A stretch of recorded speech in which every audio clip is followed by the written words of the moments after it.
Europe 1. Écoutez le monde changer. Nouveau conseil de défense ce matin à l'Élysée, avec à la clé sans doute de nouvelles mesures ou de nouvelles règles pour enrayer le rebond de l'épidémie de Covid. Théo Manval, nous sommes à une semaine d'une rentrée scolaire très particulière. Pas mal de questions encore en suspens, mais une série de règles déjà arrêtées.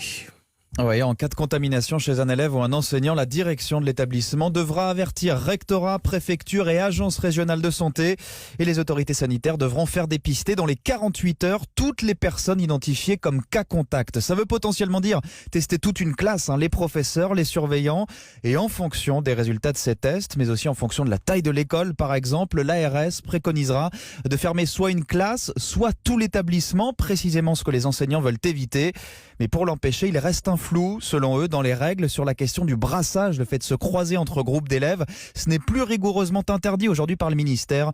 Guylaine David est la porte-parole du syndicat SNUIPP. Pour éviter d'avoir des contagions au sein même de l'école, il faut absolument que les groupes ne puissent pas se rencontrer et que l'on puisse, lorsqu'il y aura un cas dans une classe, pouvoir fermer une classe et pas l'école en entier. Là, on parle de limitation de brassage des élèves, mais on n'interdit pas le brassage des élèves. Donc on ne sait pas effectivement si les récréations doivent se passer avec l'ensemble des élèves de l'école, si les rentrées et les sorties des classes doivent se faire de façon échelonnée, si tous les élèves peuvent être mélangés au réfectoire. On a besoin d'avoir ces réponses-là et il faut que ça soit écrit noir sur blanc. Autre question en suspens, que faire des enseignants à la santé à risque? Des masques FFP2 leur seront fournis, nous dit-on au ministère, mais ils ne seront pas obligés de revenir si leur médecin leur interdit, certificat médical à l'appui.